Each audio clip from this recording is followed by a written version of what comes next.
Selamat sore teman-teman Otomotif TV, apa kabar? Semoga baik-baik saja saat menonton video ini. Dan kali ini teman-teman saya lagi bersama Skutik Matic yang nggak biasa desainnya. Matic tapi pakai suspensi upside down panjang kayak motorsport. Apalagi kalau bukan Honda Summer X dari Thailand. Motor ini masuk ke Indonesia, jangan harap ya masuk ke lewat AHM. Karena di tahun udah lama, tapi sampai sekarang kayaknya AHM nggak minat untuk masukin motor ini ke Indonesia. Yang masukin importer umum Safari Motor, kebetulan dia masukin ke Indonesia beberapa unit. Kalau misalnya jualnya 70-80 jutaan gimana? Spesifikasinya biasa aja, sama kayak Honda Beat gitu ya. Dan di Thailand sendiri juga sebenarnya harganya nggak terlalu mahal. Tapi kan mereka masukin cuma sedikit, biaya uji tipenya, biaya pajaknya kan lebih mahal kan ketimbang yang produksi banyak. Tapi dengan harga yang cukup mahal, kalau buat sultan-sultan lah ya, emang orang-orang yang cari motor yang unik, motor yang langka, kayak sih masih laku-laku aja sih. Karena Summer itu yang tahun-tahun tua ya, tahun 2013, 2014, bekas di Indonesia aja, yang cuma segelintir tuh harga bekasnya bisa 60 juta, 70 juta. Luar biasa ya kalau motor-motor yang hitungannya rare gitu lah ya.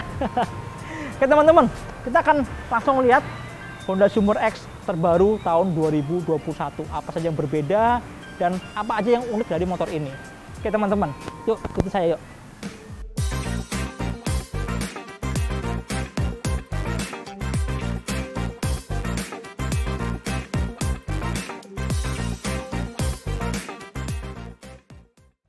Nih teman-teman, secara fasial ya, bagian depannya kelihatan lebih kokoh ya, kotak-kotak itu kaku ya. Karena emang si Summer ini dari dulu sampai sekarang, dari depan ke belakang itu ngalir, bentuknya tuh kotak-kotak semua. Konsisten dengan bentuk shape yang kaku gitu kan. Ini di bagian depan batok lampunya untuk versi yang 2021 emang ada sedikit perbedaan nih. Di sini ini beda, lokokannya beda. Ada kayak kumisnya pakai besi gini ya. Biarpun fungsinya apa saya nggak tahu, kan di belakang juga nggak bisa sih sebenarnya. Ini cuma buat keren-kerenan aja, tapi bentuknya jadi bagus gitu kan. Sampingnya ini plastik gini, ini dikasih sebo pattern yang bentuknya keren banget. Ini deket deh. Tuh lihat tuh, cakep ya. Motifnya tuh cakep loh motifnya. Ini terus di sini juga ada. Oh teman-teman, ini ya lihat nih, detail plastiknya, sambungan-sambungan antar bodinya rapi banget loh. Emang beda ya Thailand ya. Versi Thailand tuh emang beda, bagus banget, rapi. Cakep banget. Terus headlampnya masih pakai fog lamp, begitu juga dengan lampu senya. Mau lihat nyalanya? Nih, saya nyalain dulu ya. Tuh teman-teman. Biasa banget ya, karena masih pakai fog lamp, belum LED. Sedang lampu sennya kayak gini. Tuh, biarpun pakai fog lamp tapi kacanya tuh cakep loh, jadi dia ada kayak bintik-bintik kayak gitu, ornamennya bagus lah ya, bikin tampilannya tetap kayak mewah gitu, kayak kokoh gitu. Nah ini teman-teman, ini bagian yang saya paling suka dari Honda Summer. Suspensi depannya upside down, ini keren banget sih, panjang gitu teman-teman. Jadi bener-bener dari atas sampai ke bawah tuh semuanya upside down. Jadi dia ada dua segitiga bawah dan segitiga atas. Ini mirip banget kayak motor sport sih. Asnya ini emang nggak terlalu besar, tapi biarpun nggak terlalu besar, secara proporsi masih masuk lah ya, masih sesuai sama dimensinya si Summer ini. Terus peleknya dia pakai ring 12 teman-teman. Roda depannya 100/90. Palangnya cakep ya, hurufnya Y gitu. Jadi ini beda sama peleknya Scoopy di Indonesia. Kalau Scoopy kan lurus-lurus ya, kayak sekarang itu kan. Jadi kalau ini malah mirip kayak peleknya Vario 150. Kemudian kalau kalian lihat belakang sini teman-teman, di area sininya, nah ini yang bikin beda juga sama Matic kebanyakan. Kalau Matic kebanyakan tuh sampai atas bodi semua ya, tapi karena dia ada suspensi upside down yang gede banget, jadi mau nggak mau bagian sini dibikin kosong. Ini kayak ada ruang untuk pergerakan si shockbreakernya tuh, jadi nggak akan nyangkut gitu. Lagi-lagi di sini nih, ini ada sebo pattern yang sama kayak di depan. Terus di sini teman-teman lihat nih, ini ada bordes-bordesnya, jadi kesannya tuh kayak kokoh gitu ya, kayak nakal lah ya kesannya. Terus sampai ke bagian sini teman-teman, tuh di bagian sini juga cakep banget ya, bentuknya nggak biasa gitu kan. Jadi sini ada kayak ruang memang cover ya, mengcover si rangkanya, tapi bentuknya kayak huruf X. Dia pun nggak ada fungsinya, tapi bikin tampilannya lebih keren gitu kan. Tuh teman-teman. Kemudian naik teman-teman ke bagian stangnya. Area kemudian lihat tuh, stangnya tinggi banget. Ini stangnya mirip kayak stang BMX kali ya tuh. Tinggi, dan ini ada palang di tengahnya ya, perlu dikasih palang karena untuk meredam getaran. Karena kalau misalnya nggak dikasih palang, ini pasti akan getar banget teman-teman. Tinggi banget stangnya, dan ini bikin posisi berkendaranya memang jadi lebih nyaman ya. lebih santai lah. Terus kalau kita lihat di bagian stangnya, panelnya nih, ini ada tombol buat idling stop system. Jadi udah ada idling stop systemnya teman-teman. Kemudian ini ada tombol starter. Kalau kita ke kiri, ini adalah tombol untuk lampu jauh, tombol klakson, dan tombol untuk lampu sennya. Yang unik adalah di motor ini tuh malah nggak ada parking brake lock-nya teman-teman tuh. Iya kan? Polos ya. Kalau di Indonesia udah jadi fitur wajib gitu. Lalu tracernya lumayan tinggi. Karena emang segitiga atasnya nggak terlalu tinggi teman-teman, jadi tracernya dibikin tinggi ya. Kuncinya dia masih pakai kunci model biasa, belum keyless, tapi sudah pengaman bermagnet teman-teman tuh, kayak gitu ya. Udah model pengaman bermagnet, tapi masih manual ya. Kemudian speedometer teman-teman. Speedometer ini yang unik dari speedometernya adalah dia itu biarpun mati, di tengah itu ada tulisan sumbernya tuh, sumber X. Kalau kita nyalain, nah jadi kayak pembatas ya, pembatas antara yang atas ini speedometer, terus yang bawah ini ada fuel meter, dan ini ada odometer.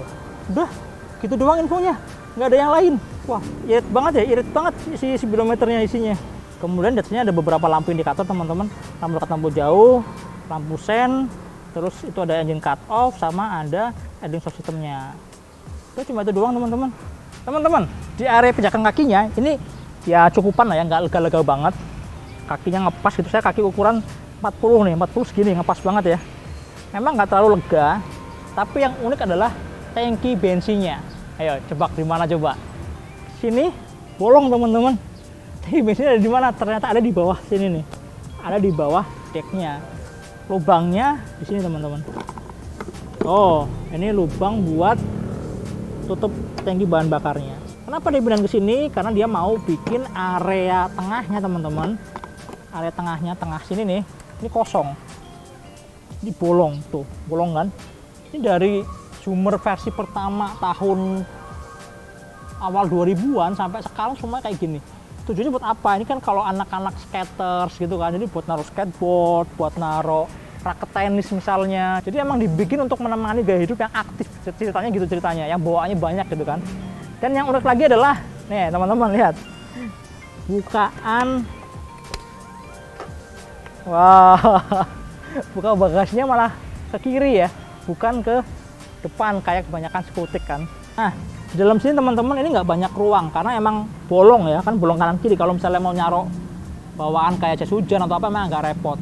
Solusinya Honda itu ngasih aksesoris tambahan untuk nutup bagian sininya. Jadi kalau misalnya dipasang itu benar-benar ketutup, jadi mirip kayak Matic konvensional gitu. Cuma kalau misalnya kalian emang niat mau buat bawa skateboard misalnya gitu, ini lebih cakep sih. Lebih cocok, dia nggak usah dibawain karena emang udah bolong. Sedangkan yang belakang ini ada rumah buat aki gitu ya, buat kelistrikan gitu. Lalu di sini juga kalau misalnya dibuka, ini langsung ketemu mesin, jadi buat servis apa juga lebih mudah untuk perawatannya. Kira-kira kayak gitu teman-teman.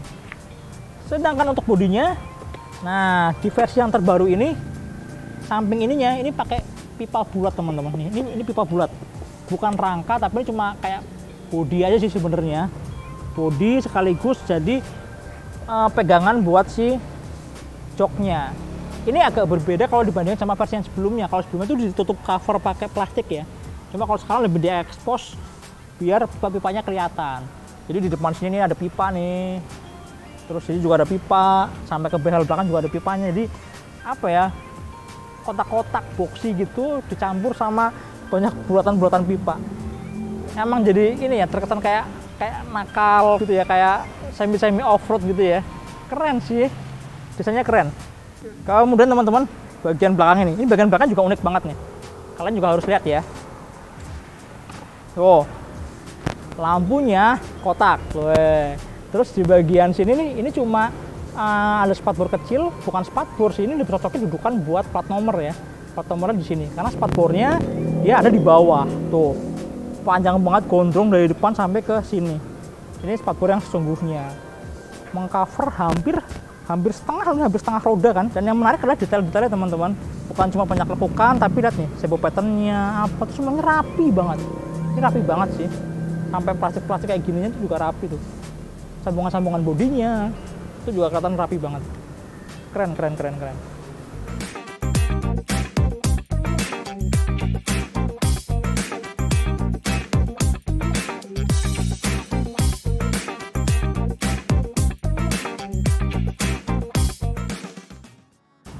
Oke teman-teman, mesinnya ini ternyata masih kayak Honda Beat yang sebelum Genio. Jadi gimana ya?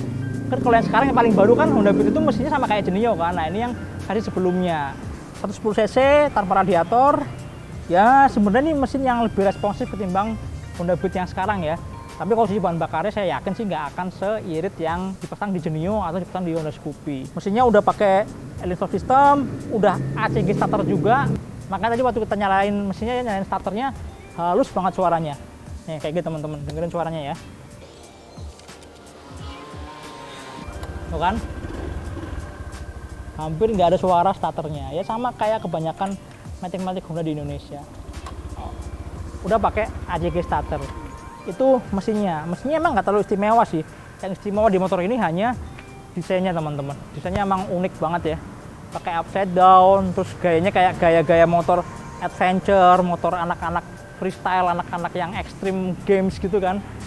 Keren, saya suka desainnya. Kalau misalnya masuk ke Indonesia ini saya yakin bisa jadi kompetitornya Yamaha X-Trail misalnya, atau jadi adiknya Honda ADV 150. Wah, gimana teman-teman? Saya rasa kalau kalian suka tampil beda gitu pasti akan melirik motor ini. Oh iya, satu lagi teman-teman, kita belum nyobain riding positionnya.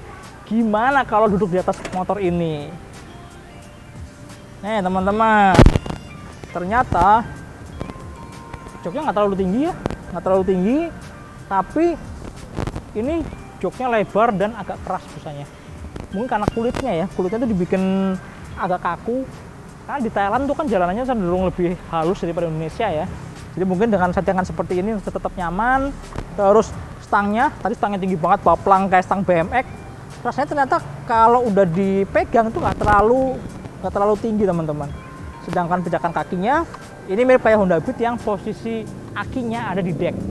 Karena kan bawahnya tebel ya, ada tinggi bahan bakarnya, jadi dia agak sedikit lebih tinggi. Cuma kalau saya tinggi 165 cm masih enjoy duduk di sini nih, masih nyaman.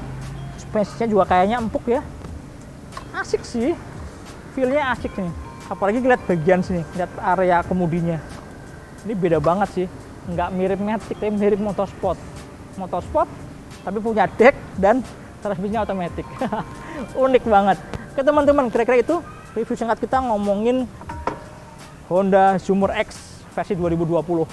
Motor ini nggak masuk Indonesia lewat Astra Honda Motor, tapi lewat importer umum. Kalau misalnya ada 80 juta, 70 juta, kalian masih mau beli nggak? Spek mesinnya mungkin biasa aja, tapi motor ini punya desain yang unik banget.